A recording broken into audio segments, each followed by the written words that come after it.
Oi pessoal, demorei muito para vir aqui trazer um vídeo, para vocês, mas vamos lá. Hoje eu vou trazer um assunto atuante aí no ramo da urgência e emergência, que são as queimaduras. Bom, primeiro eu vou começar definindo, para depois a gente entrar melhor no assunto propriamente dito. As queimaduras, elas se tratam aí de lesões que são causadas por determinados agentes. Agentes esses que podem ser aí agentes térmicos, elétricos ou até mesmo agentes químicos. Esses agentes eles vão acabar atuando aí, contribuindo para que ocorra um aumento exacerbado da temperatura da pele, ocasionando posteriormente uma morte celular naquele local. Esses agentes eles vão atuar causando aí determinadas lesões, degradando, ou seja, trazendo a morte celular, através aí de espessura e profundidade dessas lesões. A espessura ela vai determinar que a lesão seja classificada como um indivíduo que está relacionado a um pequeno, médio ou grande queimado. No caso da profundidade, você já vai analisar como primeiro, segundo e terceiro grau de queimadura. Bom, se eu tenho uma queimadura de primeiro grau, significa que eu posso ter me exposto muito ao sol, por exemplo, o que é denominado de eritema solar, onde vai ser ali determinado, caracterizado por um rubor local, ou seja, uma vermelhidão, pelo aumento da vascularização local devido a um processo lesivo, que não é grave, mas não deixa de ser classificado como uma queimadura. Bom, isso ocorre a nível de epiderme, não vai haver formação de bolhas ou algo mais grave. Já no caso de uma queimadura de segundo grau, lembrando que aqui eu estou apenas definindo a grosso modo, posteriormente eu vou entrar melhor no assunto para definir melhor. Então, vamos lá, voltando, uma queimadura de segundo grau, ela atinge a derme completamente, ou ela atinge parte da derme. Caso ela tenha atingido a derme completamente, já é classificada como terceiro grau. Então, se eu tenho uma lesão a nível de epiderme e parte da derme, não completamente, mas sim parte da derme, eu tenho uma classificação de lesão de segundo grau. Bom, a lesão de terceiro grau, além dela atingir aí a derme completamente, ela pode atingir aí tecido muscular, cartilagens, nervos, ossos e as estruturas que estão associadas aí. Bom, de acordo com o PH-TLS, um paciente que tem aí mais de 10% da sua superfície corporal queimada, ele necessita de um atendimento em unidade de referência de queimado, mas ele não é considerado ainda um paciente grave. Mas se eu tenho uma criança com esse percentual de superfície corporal queimada, já é classificado como um paciente altamente grave. Bom, na pele a gente sabe que ela possui aí determinadas funções. A principal função da pele é a proteção, que é exercida aí por bactérias que atuam nessa superfície da epiderme. Outra função desempenhada pela pele é a regulação da temperatura. Essa regulação ela é tida aí através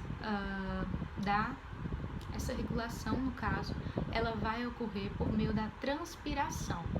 Quando essa transpiração ela não é feita de forma efetiva, por exemplo, devido a um processo de queimadura, eu vou começar a perder líquido de forma mais intensa, mas depois a gente entra melhor nesse assunto. Outra forma de atuação da pele é intermediar aí uma interação com o meio, ou seja, ela evita a exposição do que há mais internamente, como a derme e as outras composições, ao meio externo. Por exemplo, se eu tenho um paciente queimado, todas essas estruturas elas estarão sendo comprometidas, Como a proteção da pele é tida por bactérias, se essa pele está danificada, as bactérias entram em contato mais internamente, gerando um processo infeccioso e que pode até mesmo levar a um choque séptico. No caso da regulação térmica tida pela transpiração, como ela não vai ser efetiva, o indivíduo vai estar perdendo bastante líquido, o que pode fazer com que ele evolua para uma hipotermia. Por isso não se pode jogar água em um paciente queimado, porque ele já tem o risco de desenvolver aí hipotermia. Bom, no caso de uma interação com o meio, é necessário aí a utilização de curativos estéreis, que no caso vão impedir a perda de oxigênio para o meio. Essa perda de oxigênio para o meio pode levar o indivíduo a um choque circulatório. Bom, visto que as hemácias elas têm um papel fundamental de carregar moléculas de oxigênio pela circulação sanguínea, se esse oxigênio ele é perdido, a circulação também não vai atuar de forma tão efetiva como ela atuava. Então, o indivíduo pode sim evoluir para um choque circulatório. Outra forma importante de pensar é que esse indivíduo queimado ele pode estar associado aí a uma comorbidade. Por exemplo, ele ser diabético ou possuir insuficiência renal ou alguma cardiopatia. Nesses casos, é bem mais difícil o processo de regeneração ou cicatrização dessas lesões. Bom, nesse processo de queimadura, a pele ela está passando por muito catabolismo muscular. Lembrando que na queimadura, esse processo metabólico, todos os processos metabólicos vão estar atuando de forma mais intensa. Ou seja, os batimentos cardíacos estarão mais acelerados, frequência respiratória, tudo estará mais acelerado. Então, é necessário pensar também que vai haver aí um catabolismo muscular, muita mioglobina sendo liberada na circulação sanguínea e, consequentemente, vai contribuir aí para evoluir para uma rabdomiólise, onde eu posso ter aí as fibras musculares, as células componentes sendo liberadas aí pela urina, que vai contribuir para que elas tenham um caráter avermelhado ou enegrecido. Bom, vamos agora para um próximo tópico, que são as causas da queimadura. Como ela pode ser causada, os agentes que atuam, como eu já havia dito, agentes térmicos, elétricos, químicos e também a radiação é um fator. Os agentes térmicos, eles estão relacionados aí a, por exemplo, líquidos ou sólidos quentes, gases, a energia química, está relacionada aos álcalis e os ácidos. Bom, então, com relação aí às causas, nós temos também a química através dos álcalis e os ácidos, a elétrica, onde eu tenho, por exemplo, aí os raios ou até mesmo energia elétrica, a pessoa entrando em contato. Esses raios, eles vão acabar invadindo e percorrendo aí todo o corpo do indivíduo. A radiação, eu posso ter aí a exposição aos raios UV ou radiação ionizante.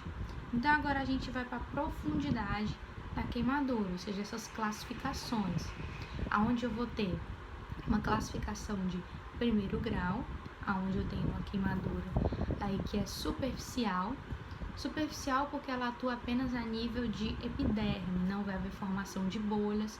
Ela está relacionada, por exemplo, a um simples eritema solar, ou seja, uma exposição prolongada ao sol, e não vai haver a formação de bolhas e o processo de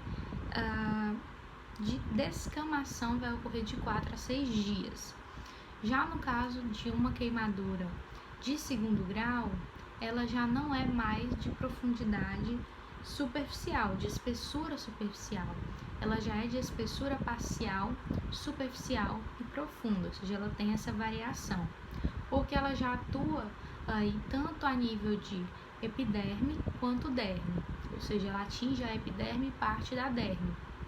Pode ter formação de bolhas sim, e flectenas, e essas bolhas, se eu tenho aí uma espessura parcial superficial dessas bolhas, elas vão ter uma base rosada, úmida e dolorosa.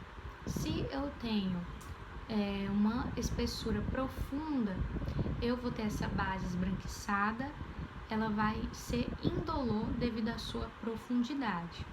No caso de uma queimadura de segundo grau profunda, o indivíduo é indicado aí a realizar uma enxertia de pele, devido aí a pele não conseguir efetivar uma reepitelização.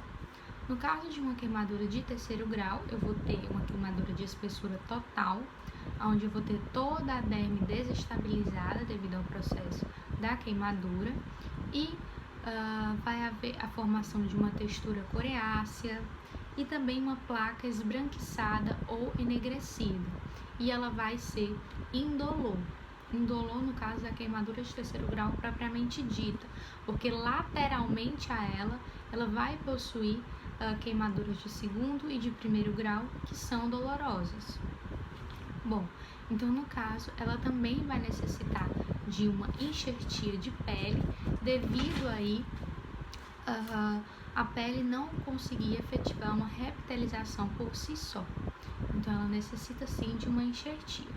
No caso, já partindo aí para uma espessura de classificação da queimadura, nós temos aí ela sendo classificada como leve, moderado ou médio e grave, ou seja, um indivíduo pequeno, médio e grande queimado.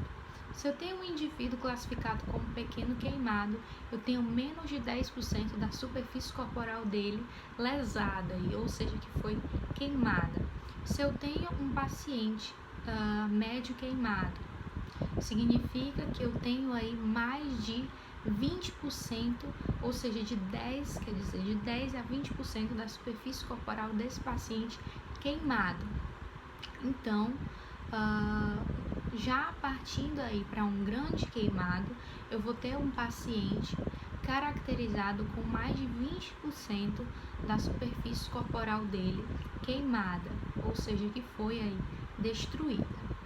Bom, pessoal, o assunto é esse do vídeo de hoje. Eu espero que vocês tenham gostado, e caso vocês queiram indicar outros assuntos ou quiserem mais vídeos como esse, envie para o direct me dando dicas de qual o próximo assunto que eu poderia discutir aqui com vocês. Espero que tenham gostado, bons estudos e até o próximo vídeo.